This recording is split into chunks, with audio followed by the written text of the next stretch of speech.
Welcome, the great Marshall Goldsmith. Thank you. Thank you. Thank you so much. Let me briefly introduce myself and we will begin. My name is Marshall. I'm from Kentucky. I went to school in Indiana. I got a PhD at UCLA. I was a college professor and dean when I was very young. And then for the past 43 years, I've done three things. I travel all around the world speaking and teaching. I've been to 102 countries. And on American Airlines alone, I have over 11 million frequent flyer miles. So I'm a mega flyer. We have many guests from India on the call today. I've been to India 40 or 50 times. So I'm a very frequent visitor there. So welcome to our call. So I give talks or teach classes over the years. And then I'm most famous for coaching executives. I've been the coach of the CEO of Ford, Pfizer, Glaxo, the World Bank, the Mayo Clinic, on and on and on. And what I love about coaching is that's where I learn everything. I'm supposed to teach these people, yet in practice, I learn far more than I teach. And then finally, I write and edit books or articles. I've written or edited 43 books, 6 bestsellers, 3 really big bestsellers, and then 37 books purchased by my mother and my father and relatives. So I've written a lot of books. Most people didn't buy any of them, but a few are popular. Now, what are we going to be talking about today? Leading in a time of crisis. I'm going to begin on a more personal level. This is very hard times. We're going to talk about how to kind of maintain focus, maintain sanity in the middle of all this craziness. Then I'm going to talk about leadership. I'm going to share a very common, useful tool for leaders during this time of crisis, a practical tool that they can use to help other people keep focus and really do their best during this time of crisis. And then finally, I'm going to share a process called Daily Questions.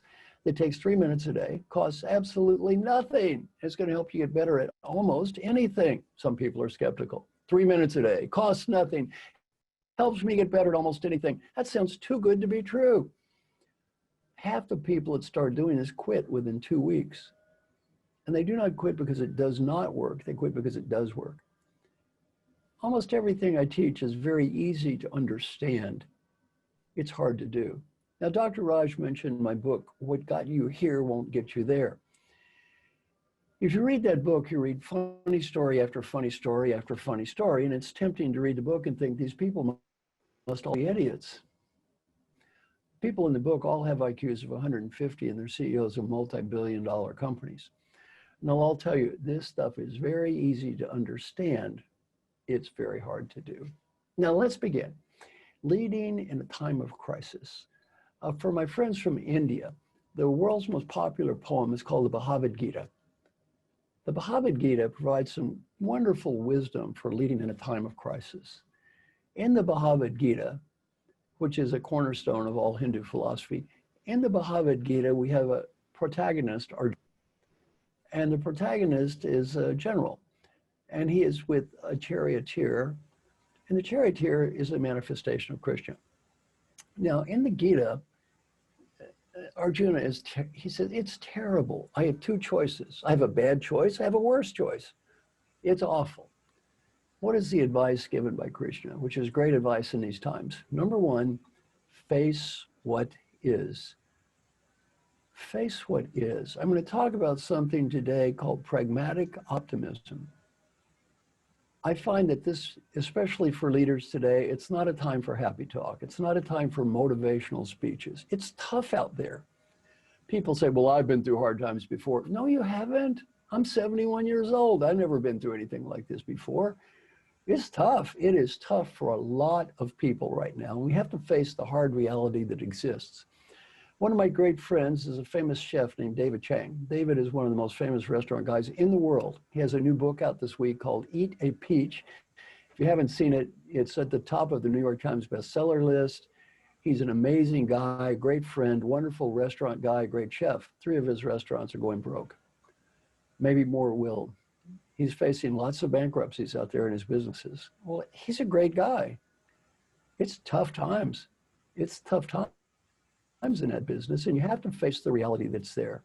Pragmatic optimism, this is not a time for pep talks or motivational speeches or rah-rah. You've got to face the hard reality, and it is tough for many people. So the first part of the Gita is face what's there. Don't hide from it, face it. Then number two, have a clear strategy. You need to have a clear strategy of what am I doing now? And I'm going to spend some time talking about that. Have a clear strategy for now.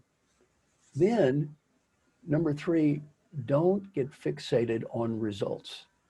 Don't have your ego attached to results. A great learning from the Gita is do not become ego attached to the results. Why? You cannot always control the results. You didn't create this virus. You can't get fixated on things you can't control. Yeah, it's not fair, it's not right, poor me. These are great messages from Arjuna. What did Krishna say? Suck it up. You can't control the results all the time. You have to face what's reality. Don't become ego attached to results. And then finally, do your best. Just do your best with what you've got to work with. Now, I have a program called 100 Coaches. Now, I love this program. I went to a program called Design the Life You Love, and it was put on by a great friend of mine, Ayşe Birsel. She's from Turkey, one of the world's top designers. And in the program, she asked me, who are your heroes? My heroes were very kind and generous people who were great teachers. She said, why don't you be more like them? I decided to adopt 15 people, teach them all I know for free. Only price is when they get old, they had to do the same thing. I made a little video and put it on LinkedIn, a very primitive 30-second selfie video. Said, I got ranked #1 coach and leadership thinker and book, and I'm getting old, and I'm going to adopt 15 people and teach you all I know for free. And the only price is you get old, you do the same thing. I thought 100 people would apply, 15 young people would sign up, they'd follow me around, laugh at my stupid jokes, and then they'd get old and the same thing would repeat, the cycle of life. And I was happy with that. I was wrong. Over 18,000 people applied for adoption. It was the most widely viewed video in the history of LinkedIn. Well, now I've adopted 280 people, and we all try to help each other. And by the way, also I give everything away. So if you go to my website, www.marshallgoldsmith.com, I have hundreds of videos online, articles. You may copy, share, translate, use any way you want. I also have no intellectual property. You can modify it, put your name on it, share it with anyone you want to, translate it, do anything you want. I don't care. So anyway, I've decided as I've grown old just to give everything away. Might as well do a little good here. Now, one of the people in our group is a great guy named Harry Kramer. Harry was ranked one of the top 10 business school teachers in the entire world. And he was the CEO of a company called Baxter. And in one of our 100 coaches meetings, someone asked Harry a question. He said, Harry, you've had to lay people off in the past. You've had to fire people. You had to make tough decisions. How did you sleep at night? How did you make peace? Harry had what I think is a brilliant answer. He said, I asked myself only two questions. Question number one, did I do what I thought was right? And question number two, did I do my best? If the answer is yes, I did what I thought was right, I did my best, he said, I can always sleep at night. Why? That's all any of us can do. All you can do in this time of crisis is you do what you think is right, you do your best, and you make peace. Now, how does this apply to leaders? I'm going to share a process that I have used as a coach. And I've used this process with 7 CEOs. In my coaching, I have a very unique billing system. I don't get paid if my clients don't get better. I work with them for 1.5 years. They get better, I get paid. Better is not judged by me. It's not judged by them. It's judged by everyone around them. Now, there's a great way to test if someone really believes what they're teaching. You can ask a person one question and instantly determine their level of belief. What is that question? Do you want to bet on it?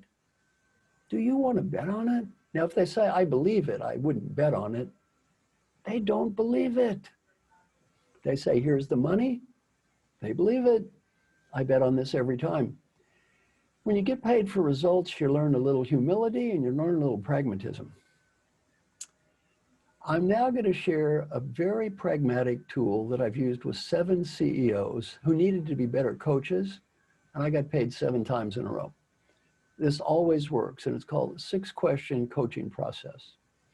And I've already sent an article to Dr. Raj on this, so this will be available for anyone who would like to see it. And it's also on my website, the 6-question coaching process.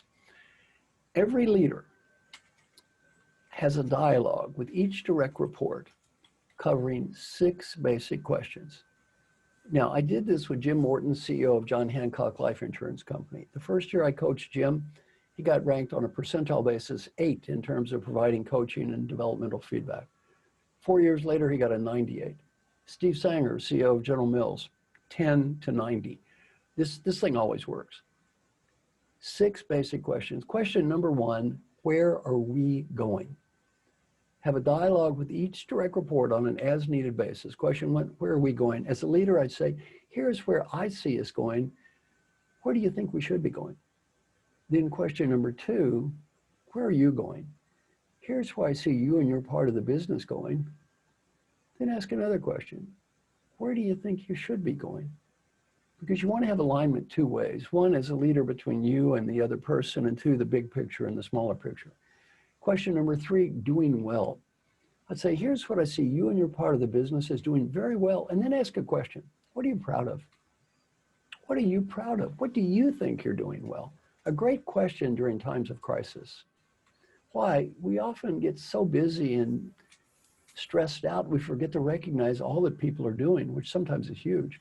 Ask that question, what are you proud of? And sometimes they tell you things you didn't appreciate. Question number 4.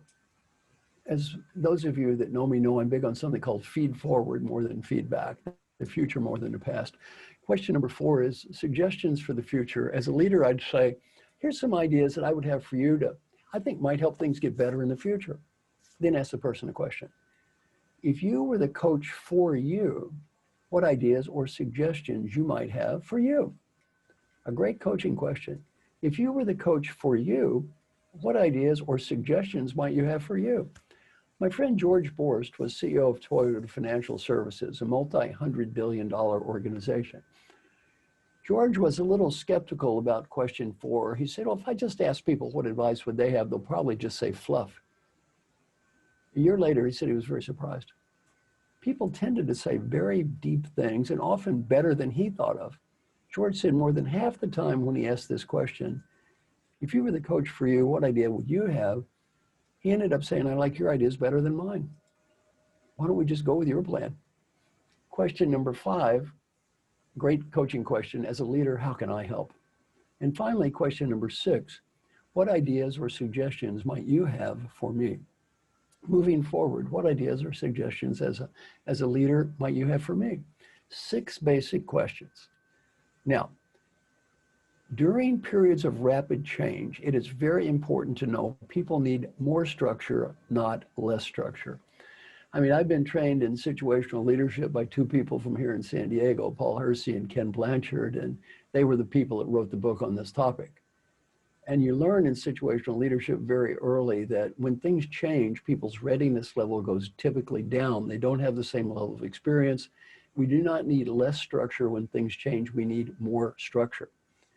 Well, this is a great structure to provide for leaders to give to people during periods of change.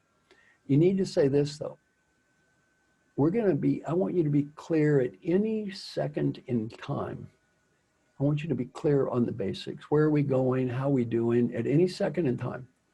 Now, I'm going to be honest. Things are changing rapidly. This may not be our strategy 6 years from now. It may not be our strategy 6 months from now or 6 days from now. It's our strategy now. You want people to have clarity at any second in time on these basic issues. Then the key to making this work is called mutual responsibility. Mutual responsibility. What's that mean? Say to each direct report, you know, Mr. or Miss Direct Report, I've covered these basics, and I'm going to do this on what I consider to be an as-needed basis as things change. I'm going to ask you to help me. If you ever feel overcommitted, if you ever feel a lack of clarity, a need for feedback, I want you to take responsibility to tell me immediately.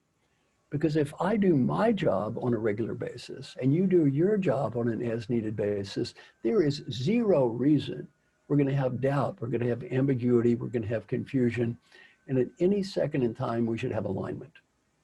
Now, I've never seen this fail. Let me give you a parable to illustrate the point. The parable of the golfer and the beer can. The golfer and the beer can. The golfer is playing a little country club championship. The final hole. The golfer has a chance to win. The people in front of him, the foursome, loud, drinking, noisy, very annoying, but he tries to block it out. He hits the drive on the last hole. It looks perfect, right to the left where he wants it. Boom! The ball hits something and goes into the rough. Oh, he's very upset. What happened? He walks toward the ball. He sees a beer can. He is incensed. Those idiots, they left a beer can on the fairway. My shot is ruined. He is so mad. What does golfer have to do? Stop. Breathe. Back to the Gita. Accept what is. Your ball's in the rough. Have no ego attachment to results. You couldn't help it. Let it go. Do not think about the shot before this. Do not think about winning the tournament. You walk to the ball and you have a very clear strategy. If you're one shot behind, you may want to go for the green. If you're 3 shots ahead, you pitch up, you get a bogey, you still win. You have a clear strategy. You breathe, you block everything else out, and you hit the shot that is in front of you. You hit the shot that is in front of you. As a leader, that's what you need to help people do. They need to be able to hit the shot in front of them. As a person, you need to block out the noise, block out the TV, block out the news. Focus on what can I change. Peter Drucker taught me a wonderful lesson. Our mission in life is to make a positive difference, not to be smart and not to be right. Don't get so lost on proving you're smart or right that we forget we're not here on earth to do that. We're here to make a positive difference. Now, as promised, before we wrap up, I'm going to share a tool that takes 3 minutes a day, costs nothing, and helps you get better at almost anything, called the daily question process. Then I'm going to talk about how I use this every week with 50 of the top leaders from around the world. The daily question process, how does it work? Get out a spreadsheet. On one column, write down a series of questions that represent what's most important in your life. Friends, family, coworkers, health. Every question must be answered with a yes, a no, or a number. Yes is recorded as a 1, no is a 0 or a number, and 7 boxes across, 1 for every day of the week. Then every day you fill it out. At the end of the week, the little spreadsheet will give you a report card. And you know what? I'm going to make a prediction. That little report card at the end of the week might not be quite as beautiful as a corporate values plaque you see stuck up on the wall. I've been doing this for 30 years. When you do this every day, you learn something very, very quickly. You learn that life is incredibly easy to talk. And life is incredibly difficult to live. You see, Dr. Raj, when you introduced me there, you left out one of my incredible qualities. I was surprised. You talked about all those nice awards and said those good things about me. You left out one of my greatest skills. I have an amazing ability on a daily basis to screw something up. You kind of left that out of my introduction there, that screwing up ability. I am gifted. Well, you know, I screw something up almost every day, and as do most of us. And the problem with this process is you get to look at it every day. And by the way, if you tell me this is easy, you just proved one thing: you've never done it before. You do this every day. It's a long way from easy. This is hard. It takes a lot of courage. It takes a lot of humility and a lot of discipline to do this. Now, I'm going to share some of my questions, but they're not intended to be your questions. You write your own questions. And if you want to write all my, if you know all, you would like to know all my questions, send me an email, marshall@marshallgoldsmith.com, and Marshall has 2 L's. I'll send you all my questions. They're not intended to be your questions, though. What's one of my questions every day? How many times yesterday did you try to prove you were right when it wasn't worth it? Ooh, I'm not seeing too many zeros on my scorecard. Pretty hard for that old professor not to be right all the time. Now, my fine dean, my dean over there, do you occasionally try to be right just a tad too much? Yeah. Try to play dean maybe at home with the friends, family member. Yeah, not such a good idea. And Dr. Raj, you know, Professor Raj, yeah, try to be right maybe just a little too often. Well, that's a tough one. Yeah, how many times yesterday I tried to prove I was right when it wasn't worth it? You know, I don't see so many zeros. How many angry or destructive comments did I make about people yesterday? I'm not seeing too many zeros there either. We don't want to stab other people, and we don't want other people stabbing us in the back. Why are we stabbing them in the back? How many steps did I take? How much did I weigh? Did I say or do something nice for my wife, my son, my grandchildren, my daughter? Just questions about life. How many minutes did I write? Well, every day I fill out the form. Now, my friend Jim Moore does this, and will tell you this saved his life. It didn't kind of save his life or sort of save his life. It did save his life. What's one of his daily questions? Am I currently updated on my physical exam? Am I currently updated on my physical exam? In the first 90 days he did this, he said no every day. And then he said, this is embarrassing. I'm failing to test every day. And I wrote the question, I have to get the stupid exam or quit asking. He got the stupid exam. What the doctors say, you have cancer.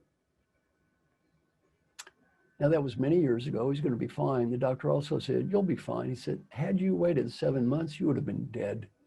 He knew he should have got the stupid exam. He didn't do it. Hold a mirror in your face every day. It's hard to hide. I was teaching at the University of Michigan, and I said, how many people in this room have ever avoided a physical exam before and told yourself, I'm going to get that exam after I go on my healthy food diet and begin my exercise program? All these people raise their hand.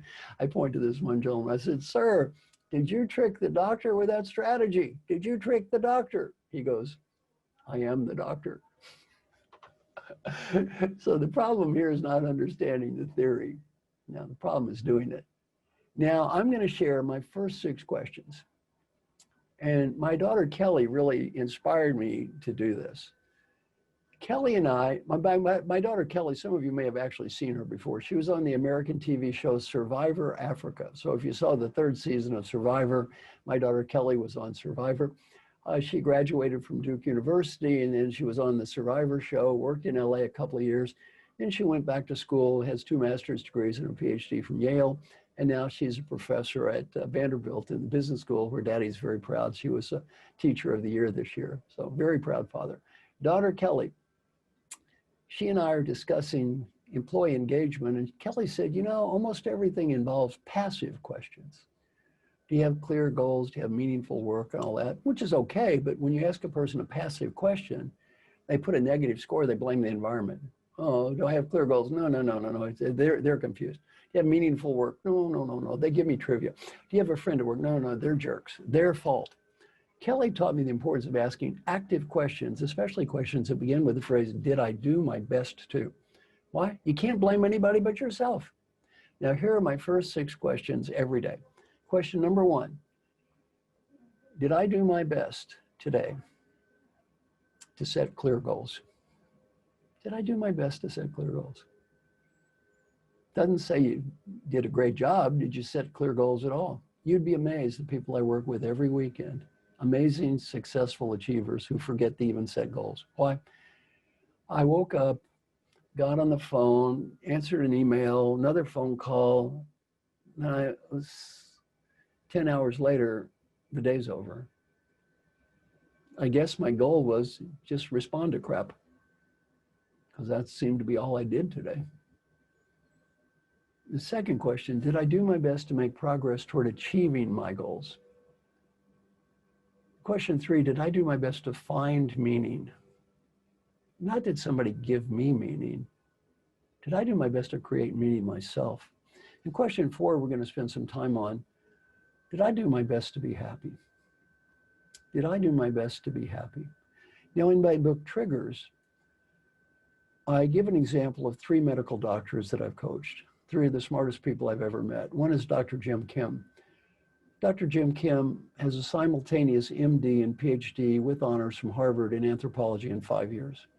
Now, to put this in context, a normal human being to get a PhD in anthropology from Harvard takes 8 years. Now, he got one in 5 years and got a medical degree at the same time.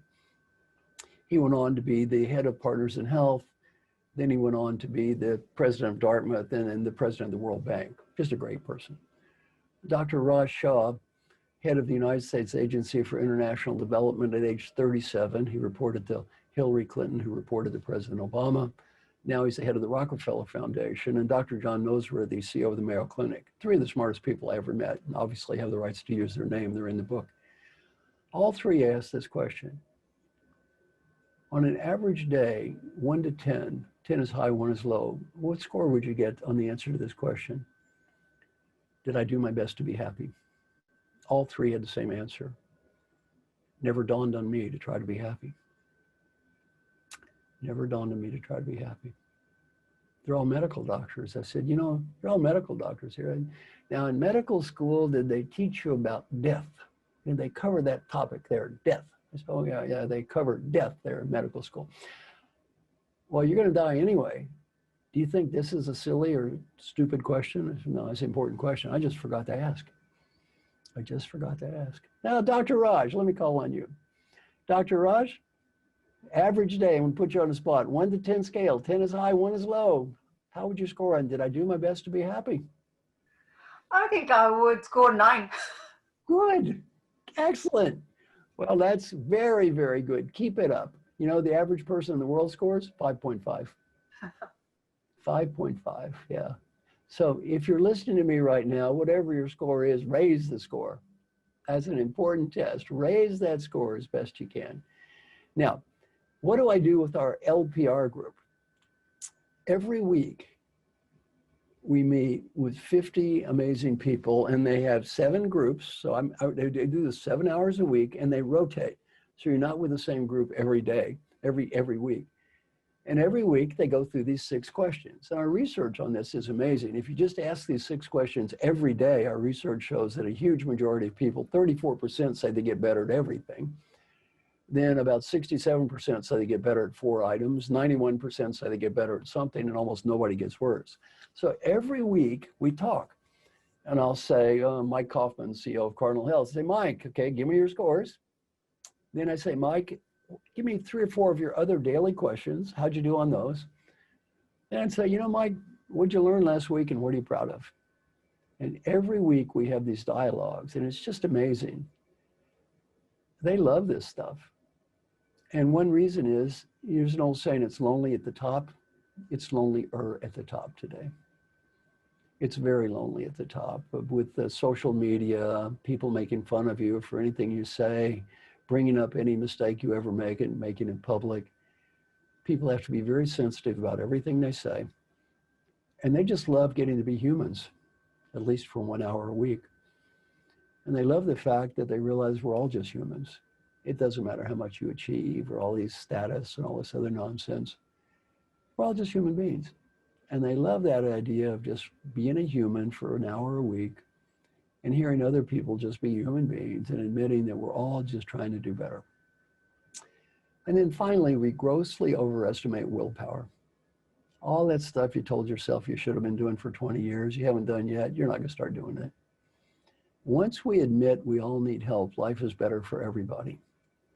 Once we admit we all need help, life is better for everybody. One thing I'm very proud of is 27 major CEOs endorsed that book, Triggers. Why am I so proud? 30 years ago, no CEO would admit to having a coach. They would have been ashamed, embarrassed. Today, this is, hey, I'm the president of the World Bank. I need help. I'm CEO of the Year in the United States. I need help. I won the Presidential Medal of Freedom. I need help. We all need help. I have somebody call me every day. Why? I'm Marshall Goldsmith. I rank #1 executive coach and leadership thinker in the whole world. And I have someone call me every day just to help me. I need a lot of help. Why? I'm too cowardly and too undisciplined to do any of this stuff by myself. Why? This stuff's easy to teach. It's hard to live. That's why I have somebody call me every day. Well, once we get over that macho stuff and say, you know, it's okay to need help. We're all just humans here. We're all just humans. Life gets better for everybody. Now, Dr. Raj covered a lot of material there. Are we going to have some time for questions now? Absolutely. Paige, I see questions coming in. So do you want to read them out for Marshall? Yes, Okay. Thank you. And everyone, you can continue to submit. We're going to just keep going through and selecting as many as we can. So the first question for Dr. Goldsmith. Can you tell us what Marshall, please, Marshall. Marshall, sorry. What do you think are the most important qualities of a leader during a crisis such as the one we are facing now? I would say courage, humility, discipline. Courage to face what's there. Humility to not think you control the world. To admit, hey, I've got challenges, we all have challenges. And then the discipline, because all the stuff I teach works, yet it requires the discipline to do it over and over and over. And these great leaders that I coach every weekend, if they had the discipline to do it themselves, they wouldn't be on the phone calls. If I had the discipline to do it myself, I wouldn't have somebody call me every day. We all need help. And again, how many of the top 10 tennis players have coaches? 10. Well, it's not because they're bad tennis players. They want to get better. They want to get better. So good question. Next question. What are your recommendations for a leader to bring their team or people together? Yeah, I don't see any problem at all in the virtual world with trying to get a team together. Now, I'm going to share you a tool. I'm going to share a tool with you called Team Building Without Time Wasting. And Dr. Raj, I'll send you a copy of it so you can make it available. It's also on my website, Team Building Without Time Wasting. So if you want to build a team, this is a very good way to do it. Get the team together and just say, okay, and have this be confidential so you don't know who said what. 1 to 10 scale. How well are we doing in terms of working together as a team? And then how well do we need to be doing? Well, the average team says we are a 5.8. We want to be an 8.7. If your team got that score, it doesn't mean you're a bad team. That's perfectly normal. Then let's assume your team says we are a 5.8. We want to be an 8.7. Say, okay, how do we close the gap? Have every team member just write down 1 or 2 key behaviors that if everybody got better at that, improve teamwork. And these tend to be very common sense things like listen or give recognition or don't make bad comments or clear goals, whatever it is. They write them down and they don't discuss people. It's not threatening to discuss behavior. It is threatening to discuss people. They just discuss behavior. We can all be better at. And then you have a dialogue and you pick one for the team, pick one behavior. Then every team member talks to every other team member. And by the way, you can do this on a Zoom call just by having break them up into groups of 2. And the conversation sounds like this. I might say, you know, Dr. Raj, we're on the team. We are a 5.8. We want to be an 8.7. Everybody's committed to work on listening. Other than listening, this is called feed forward. Other than listening, give me a couple of ideas that if I do these things better, it'll improve the quality of teamwork. Whatever she says, the rule is I just say thank you. I don't judge, I don't critique, I say thank you. She says, Marshall, give me a couple of ideas. I give her a couple of ideas, thank you.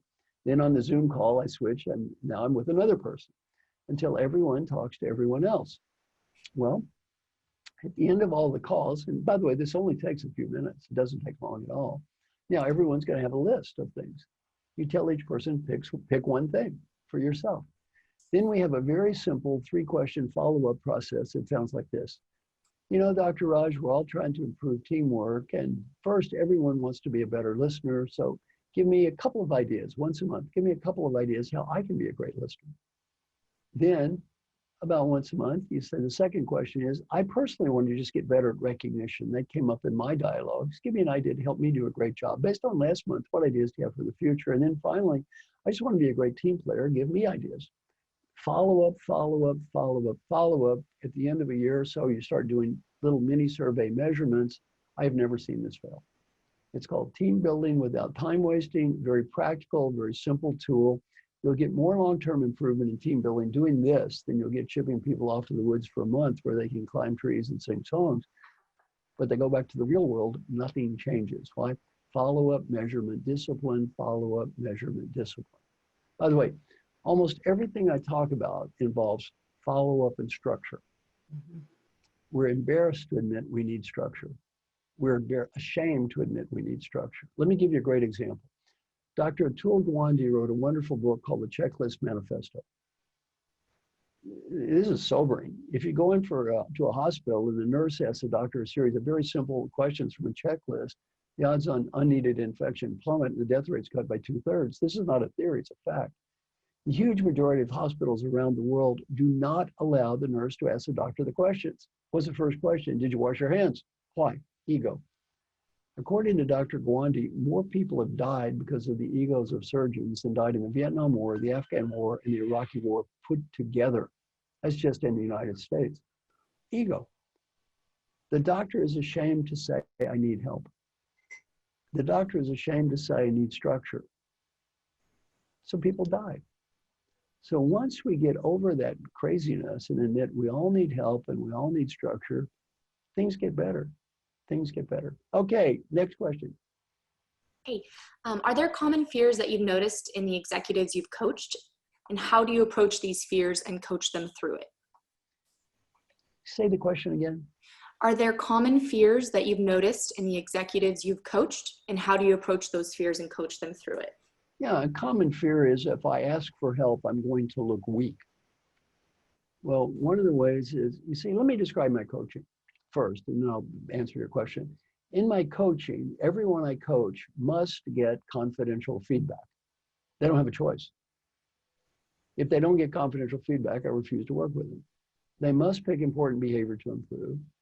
They must get an agreement that what they want to work on is approved by either, if they're the CEO, the board of directors. If they're not CEO, then the CEO has to approve this. Then they have to talk to people and say something that sounds like this. You know, Dr. Raj, we went through this program. I just got this confidential feedback. Thank you.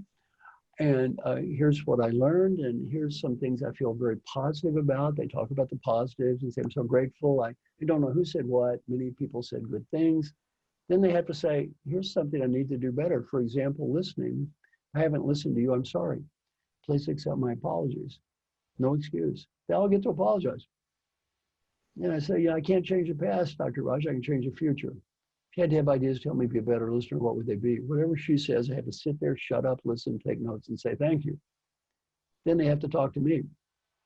I say, who'd you talk to? What do you learn? Here's my ideas. They say thank you. They do this over and over and over and over again. And then we measure improvement. And guess what? They get better. That's how my coaching works. Now, I'm often asked a question, how do I motivate people to do this? And the answer is, I don't.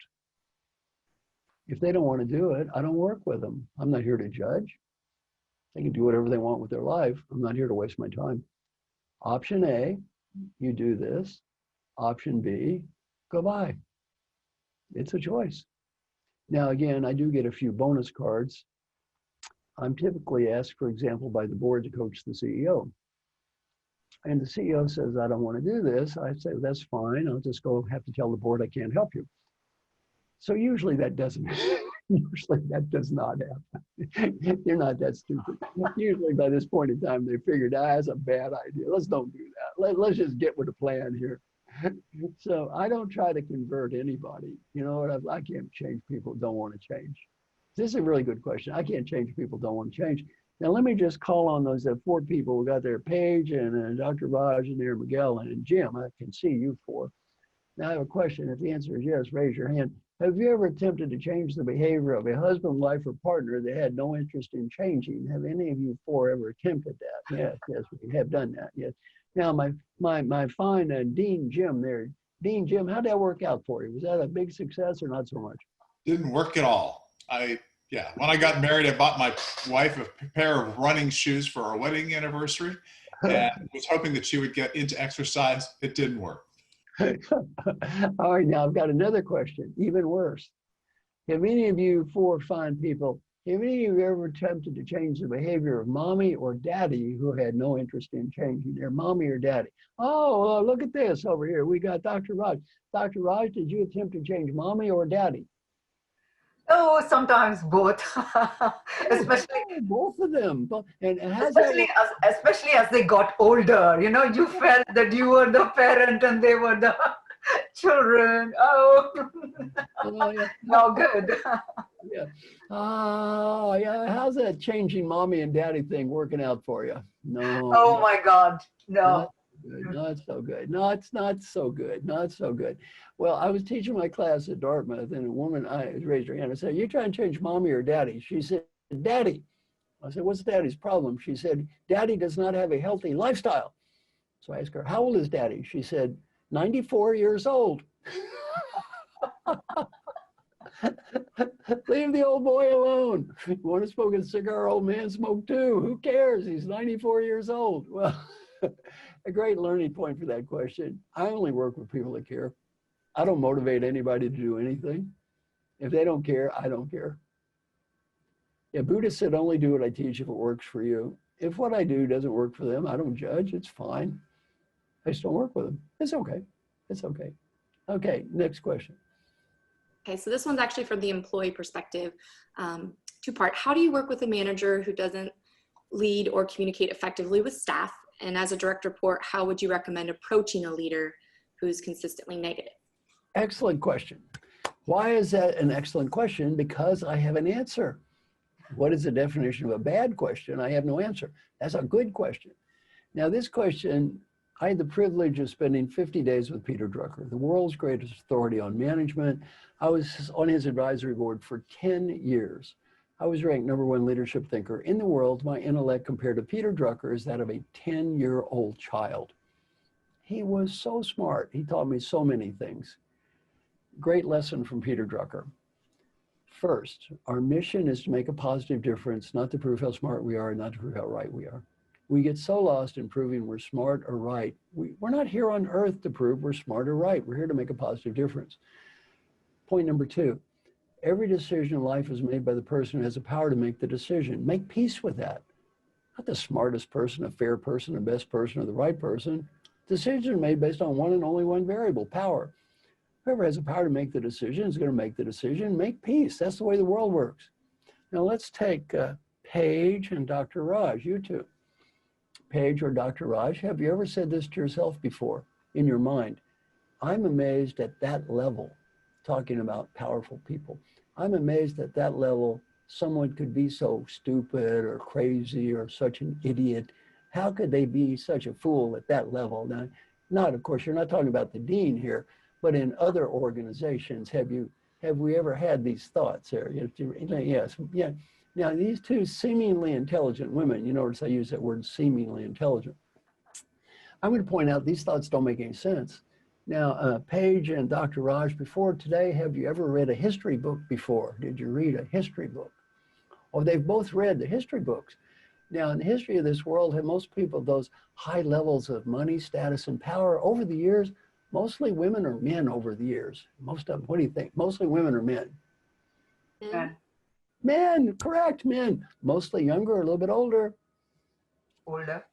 Older. Now, Dr. Raj, is there anything in the history of this world that would lead you to believe, when you take old men, you give them huge amounts of money and status and power, well, they begin to act incredibly sane and rational. Did you read that book? How about you? Yeah, how about you, Paige? Did you read that book? No, no, no. There is no book. Do they often get crazier? Of course they do. Well, decisions aren't made based on sanity or logic or rationality. Decisions are made based on power. Now, let me go back and answer this question. Let's assume, Miguel, you're my boss. I need to influence Miguel. Peter Drucker taught me this. If he's the decision maker, there's one word to describe him. It's called customer. One word to describe me, that's called salesperson. The customer never has to buy. The customer never has to buy. The salesperson has to sell. My mission in life is I treat this guy like a customer. I sell to his needs, not to my needs, and I sell what I can sell. If I can sell it, I sell it, and if I can't sell it, let it go. If I can't let it go, I leave. The bottom line is, if he's the manager, you got to treat him like a customer and you sell what you can sell. You learn how to be a great salesperson. You're not going to always win, but that's the best chance you've got. So, very good question. Very good question. And thank you, Peter Drucker, for the answer to that question. And by the way, if you're a younger person listening to this, make peace with this lesson. When you're young, your life is going to be so much better. I have to share this lesson with CEOs who went to Harvard Business School and still don't get it. KKR is a large private equity firm. They buy this one company for $1 billion, which in there not that big to them. They put this guy Fred in charge. He's 41. You know what Fred says about the private equity people? Oh, they can't tell me what to do. No, they can't tell me, Fred, what to do. No, punk 41-year-old Fred. Henry Kravitz is worth billions of dollars. Can't tell Fred what to do. Wrong. Well, they figure out how much it costs to fire Fred. Well, a couple million. They don't even care about the 2 million. It's just a pain in the butt. Have me talk to Fred. I tell Fred that Peter Drucker story. And I said, Fred, He said, they can't tell me what to do. I said, Fred, I'm going to help you, you see. Yes, they can. It's their money, you idiot.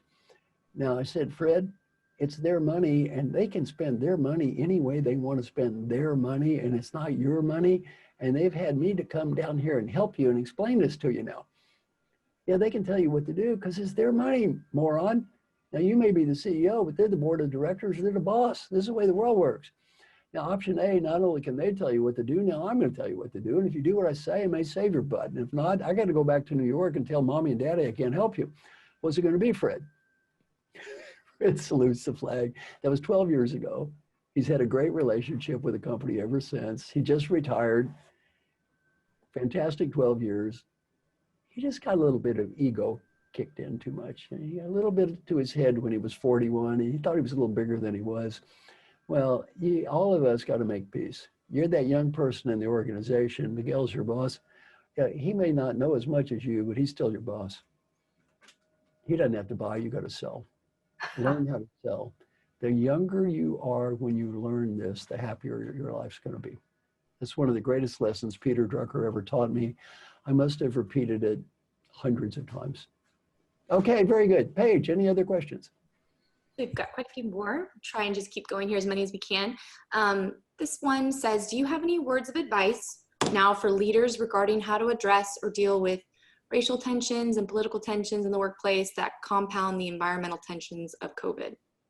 No, I have no advice. You see, I have a theory in life. I answer questions when I'm an expert. And if I write the book about the topic, I answer questions. If I read the book, ask the person that wrote the book. So I never give any advice on strategy, marketing, politics, macroeconomics. I never give anyone advice that's outside of my specific professional expertise. And by the way, as a leader, it's a good lesson to learn for you too.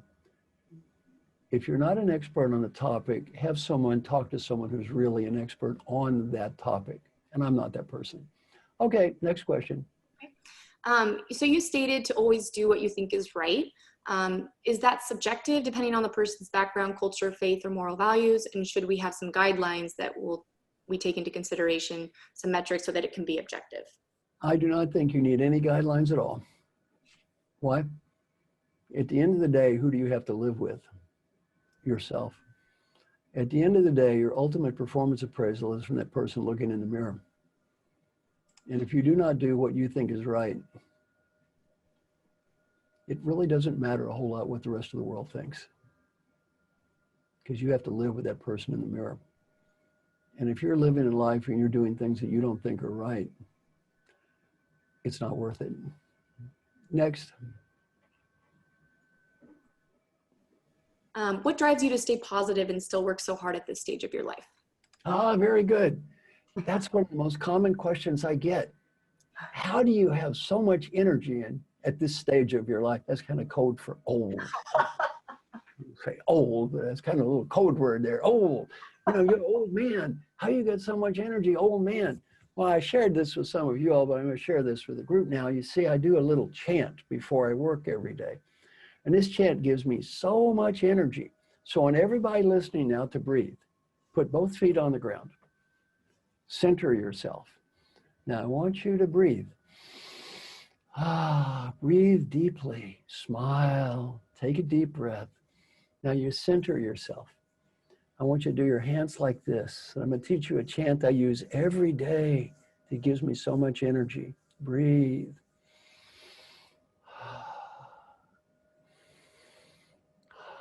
The chant goes like this.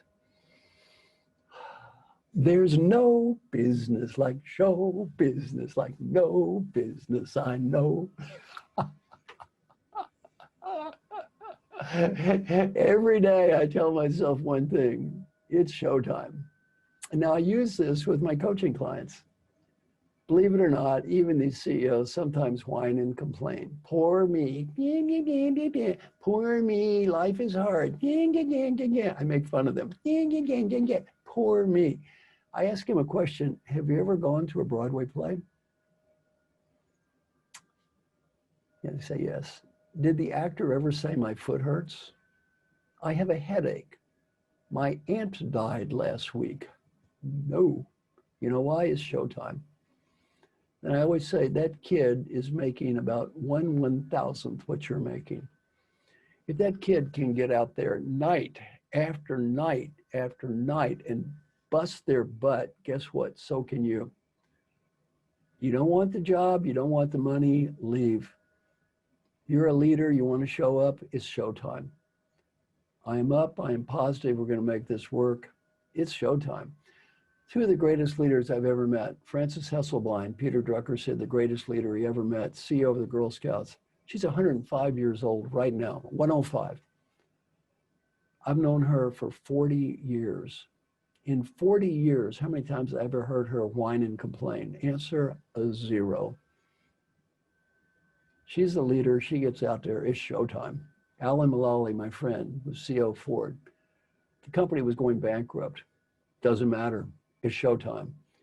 You know what he said? If I ever frown, the stock price goes down. Every day is showtime. Well, you know what? You want to be a leader. You want people to look up to you. You want them to respect you. You want them to be positive. You want them to go for it. You go first. You're the role model. It's showtime. Now, for me, I love what I do, so I don't need anybody to motivate me. I enjoy it. And now I guess I could be doing something else here. You know, Dr. Raj, I could be playing crappy golf with a bunch of old men at the country club, eating chicken salad sandwiches and discussing gallbladder surgery. I actually could be doing that, I guess. And I'd rather do what I do. It's more fun for me. So again, I love what I do, and I'd rather do it because it's more fun than playing bad golf with old men and eating chicken sandwiches all day. Okay, next question. Okay. How can one gather courage during the time of crisis or any important point? How can one what? How can one gather courage during a time of crisis or any important point? And again, I'm going to go back to a theme, two things. One, I don't know if I've shared this with you, but it's a great way to keep mindful. Mindfulness is a big topic. I've read 400 books on Buddhism, so I know a little bit about this topic. And it's a great way to help you during times of crisis. Get out a piece of paper that you look at every day. By the way, one of the greatest leaders I've ever met is here in San Diego. His name is Gary Ridge, CEO of WD-40. I don't know if you've ever spoken to your university, but this guy is a wonderful leader, and he's just a great human being. So he always keeps things in front of him. Anything he wants to do, you keep it in front of you. You got to see it. Get out a piece of paper, write in big letters every day if you want to be mindful. I learned this from my friend Carol Kaufman. Am I being the person that I want to be right now? Am I being the person that I want to be right now? Well, ask yourself that question. You're home. Your kid's trying to talk to you. You're using your cell phone. Look at the piece of paper. Is this the person I want to be right now? You're upset about something. You start to scream at people. Is this the person I want to be right now? Keep it in front of you. Am I being the person that I want to be right now? Right now. And again, try not to think about 20 years from today. Try to think about right now. Back to my story of the golfer. Get the shot in front of you right now. Okay. Okay, next question. How do you help direct reports develop leadership or management courage to have difficult conversations, and how about their direct reports? Okay, now I'm going to give you this Peter Drucker advice that I gave earlier, only in reverse. The advice I gave earlier is, I want to influence up. Now imagine you are the manager, and let's say I'm managing, in this case, I'll be managing Jim. And Jim wants to do something. I can't just say thank you, though, and agree with it. I don't think it's a good idea. How do I deal with this difficult, sometimes difficult conversation and give honest input to Jim? My first instinct is I have to prove that Jim is wrong. No, you don't do that. Now, Jim, you're a dean, is that correct? Correct. Yeah, what are the odds you're going to prove any of those college professors wrong on any topic after 5 minutes? What are the odds that's going to happen? Zero. Zero. It's not going to happen anyway. Complete waste of breath, right? So you don't have to prove people are wrong. Now, let's imagine that I am the boss and Jim reports to me. Jim wants to do X for the following reasons. I listen to Jim. I make sure I understand him. Let's assume I want to do Y for the following reasons, and I disagree. Rather than proving Jim is wrong, I can simply say, you know, Jim, you want to do X for the following reasons, and you've explained those very well, and I see the logic of what you're doing. I've thought about it, and in this case, I still want to do Y for the following reasons, and here's why. And I'd like you to really work with me to do a great job of executing Y. Jim says, Marshall, I disagree. Rather than prove he's wrong, I could say, you know, Jim, you're right. You do disagree, and I understand. I respect you. This is a decision that I'm supposed to make, and I made this decision. Jim says, Marshall, I think you're wrong. You know what I could say? You know, Jim, I might be wrong. And you know, Jim, I want to assure you of one thing. If I'm not wrong this time, I'm certainly going to be wrong sometime. I respect you. I like you. You're a very smart person. You've explained what you want to do. In this case, I've made a decision. I'd like you to execute this decision the best way you can, as opposed to, let me explain to you why I am right and you are wrong, which is a total waste of time anyway. Total waste of time anyway. So very good question. And you know, Jim, being a dean is not easy. Being a dean is not an easy job. I was only a dean for a year or two. That's a sucky job. That's hard, right? Being a dean is not easy. Now, you know, Jim and their Dr. Raj, you all ever been to a faculty meeting before? You ever go to a faculty meeting? You've been to a few of those. Yeah, now, I always found in faculty meetings, there seemed to be an inverse correlation between the vehemence of people's opinions and their knowledge of the topic. Those two always seem to be inversely correlated. And in fact, the more dogmatic they were about the topic, typically the less they knew anything about it. Well, it's hard, you know, to sit there and smile and breathe and just let it go. Let it go. Do the best you can and make peace. Let it go. Let it go. Okay, next question. This one looks like from student submission. What was the most general and perhaps the most surprising or unusual career tip you have ever given? What is the most unusual career? Unusual or important career tip or advice? This is a very interesting topic because I work with a lot of people who are going through what I call career transitions.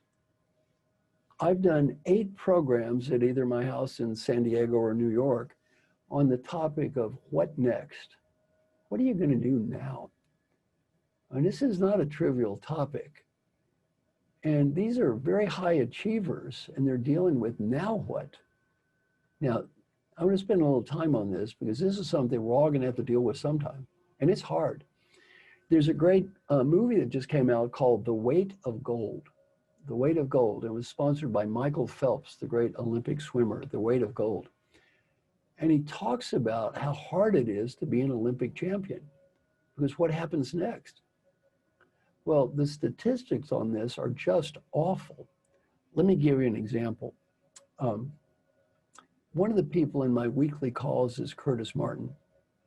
Now, Curtis Martin, if you don't know who he is, he was the number 5 rusher in National Football League history. Curtis Martin is in the NFL Hall of Fame. He's a great guy. Curtis Martin and I have discussed about what happens to football players. The National Football League is a disaster. It is just a disaster. The divorce rate is about 80 or 90% after they quit.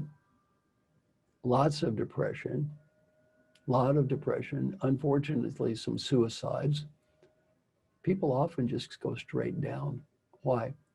They try to live in the past. They try to live in the past. And in terms of career advice, one thing I do when I talk to these very successful people who are transitioning, as we all will sometime, you can't live in the past. You've got to find something to do now that's relevant and important with your life.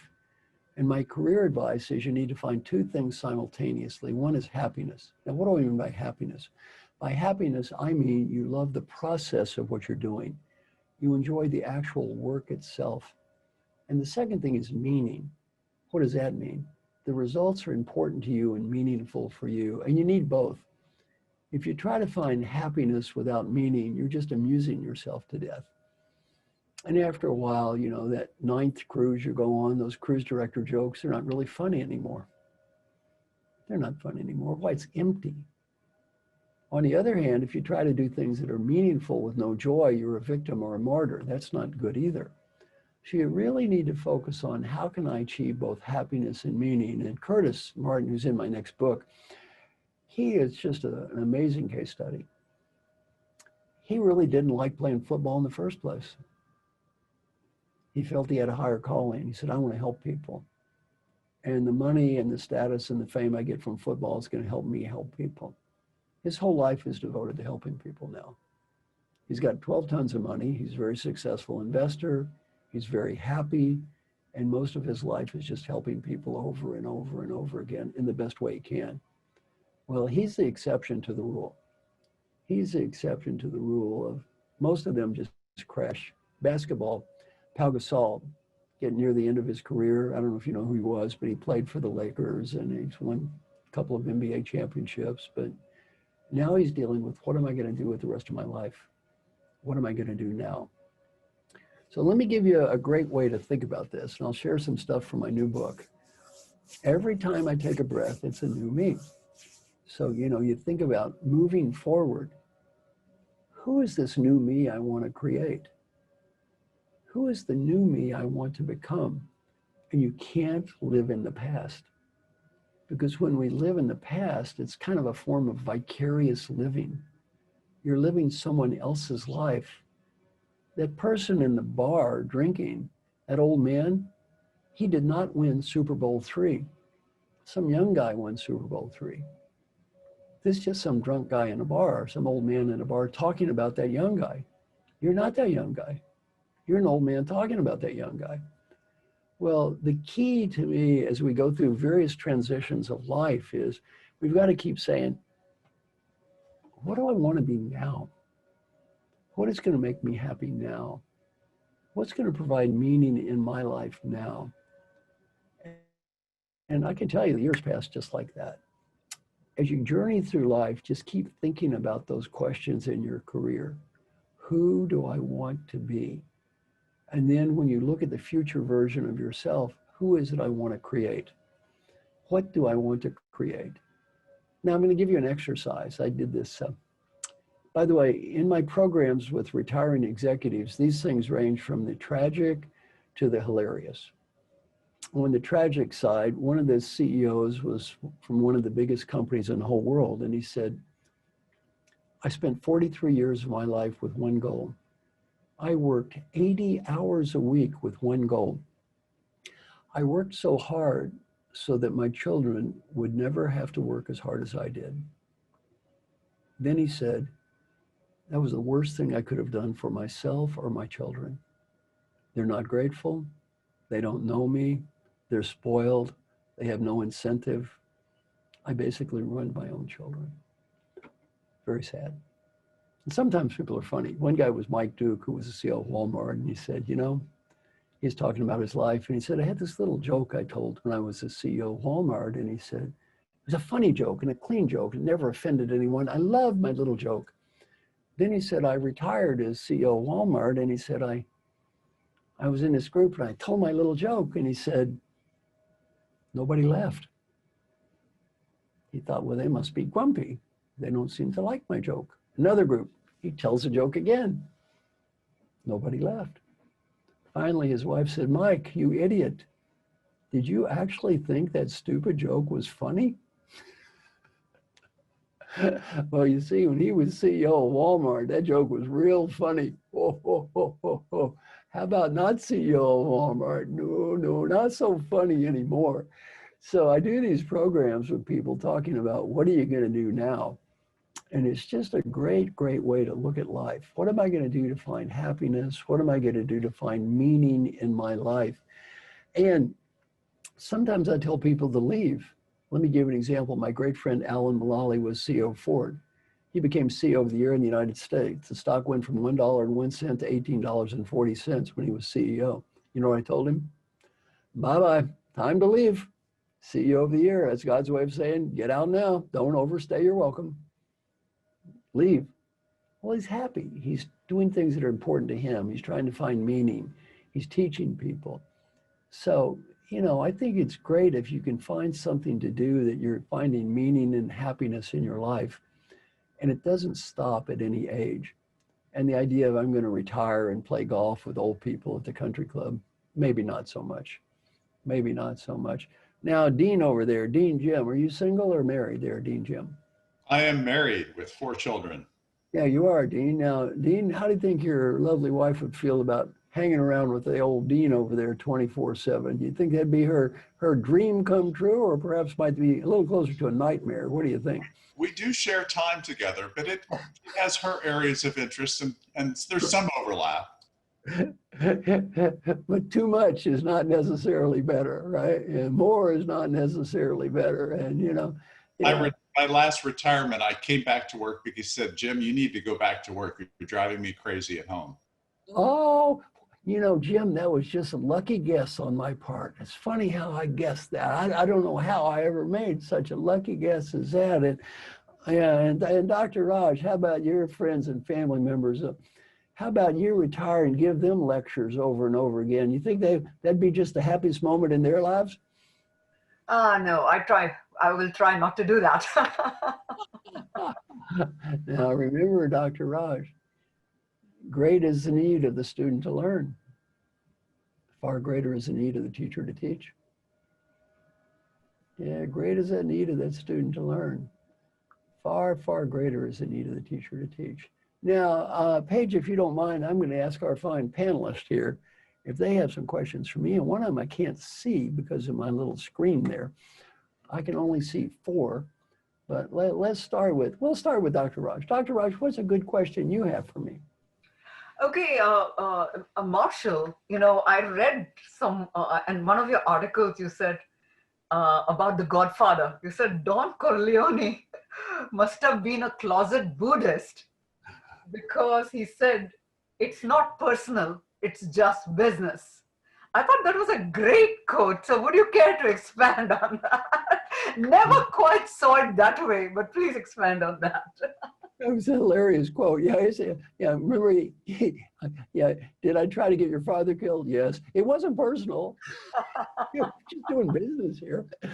Well, you know, a lot of life is like that. You know, we tend to personalize everything as if somehow it's about us and everybody's got something against us. And in most cases, people are just doing business. Now, let's see, Miguel, occasionally do you try to raise money, Miguel? Is that part of your job? Yeah, part of my job is to help find sponsors who have problems that our students can help them solve through consulting. Yeah, you try to get support for the university, though. And occasionally we charge them for that. Yeah, yeah, and you know, and occasionally people want to support some other university. It's not personal. Correct. You're just doing business. All right, over here, Dean Jim. Dean, what's a good question for me? So I'm curious about the role of celebration in success with a team. So in other words, as a leader of a team, particularly in troublesome times such as these, celebration of success seems to be important. Recognition of employees is important. Yes. Have comments on how to do that well? Yeah, and I think, you know, very, very important for a couple of reasons. One, study after study shows this increases people's motivation. 2, it doesn't take any time. So 3, you'd think it'd be real easy to do, right? Nope. For many of us, it's very hard to give people recognition. And let's stop and talk about that. First, I do think it's important. Most of us need to do better at it. Yet for many of us, it's quite difficult to give recognition. This is a pretty common thing I deal with in my job. Gary Ridge, I mentioned, the CEO of WD-40 here in San Diego, one of the best I've ever seen at giving recognition, just an amazing, amazing man. For many of us, it's quite difficult. And let's analyze why. Now, let's see, what is the most positive thing, we'll talk about recognition, that you could say to another human being? The most positive recognition of all, by far. 3 words, what are they? This is not a trick question. There, Dr. Jim, what's the right answer? Good question. 3 words. 3 words. There, Dr. Raj, you figured it out yet? 3 words. Most positive recognition you give any human being. Paige, have you got it figured out? Thank you. 2 words. It's called, I love you. I love you. Now that's the most positive thing you can ever say to another human being. I love you. Well, you might say, that's easy to do. Paul Simon wrote a song. Some people never say those words, I love you. It's not their style to be so bold. Some people never say the words, I love you. But like a child, they're waiting to be told. Now, did you ever listen to country music? There's a common theme. I told her I loved her, and she said, thank you so much. I hope we can be good friends someday. Have any of us ever had that experience before? Yeah, maybe we can be good friends someday. Nobody in my panel's ever been rejected beside me. Is this true, or do we have liars up there? There you go. That's a little better. Yeah. I don't think I'm the only one on this Zoom call has been rejected before. So at least Dean Jim, you've joined me in the rejection category, right? Yeah, me too. And by the way, how's that feel? It feels awful. It feels like death. That's the #1 subject of all country music. Yeah, I told her I loved her and she said, let's be friends. Well, that hurts. Well, I think we're afraid to give people positive recognition because we're afraid that if we do that, we're going to be vulnerable and they might take advantage of us and they may not love us. And it's hard. So again, like everything else I teach, it's hard. I'm going to give you a technique, though. I like to give people just practical ideas. And I've published an article about this, too. So Dr. Raj, if you want to get a copy of the article, just let me know. It's about recognition. And basically, all you have to do is this. All right, you just tell yourself every other week, first you make a list of everybody in your life who's most important. Friends, families, direct reports, colleagues, whoever it is, make a list of these people. Then twice a week, once on Wednesday, once on Friday, you ask a question. Did anyone on this list do anything that I should recognize? If they did, email, voicemail, just say thank you, okay? If they didn't, don't do anything. You don't want to be a hypocrite or a phony. One of my clients taught me this technique. He went from a 6 to a 94 percentile in giving recognition in 1 year. That's all he did. You don't have to do that much, but back to structure and back to discipline, you have to do it and you have to stick with it. So if you just do that, you'll do a great job of recognizing people. Just do that. You don't have to be a hypocrite. You don't have to be a phony. You don't have to be excessively positive. Just ask yourself, did anyone on this list do something I should recognize? You know, Dr. Jim, I'm glad you asked that. I'm glad you asked that question. I'm going to give everybody one technique that I share with my coaching people every week that they've loved. Of all the stuff I teach them, this is one that they found to be one of the most valuable tools. Are we ready? I want everybody to take a deep breath. And I want you to think of one person in your life who has really helped you. One person in your life who you feel like I should give this person special recognition for all that this person has done for me. Pick a person who's alive right now. Just pick one. Pick one. Okay.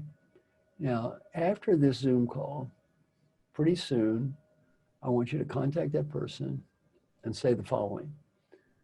You know, I just went to a Zoom call with this guy, Marshall, and he asked us to pick one person in our life we should really go out of our way to recognize, to say thank you for all this person's done to help us. And you know what? There's a big world.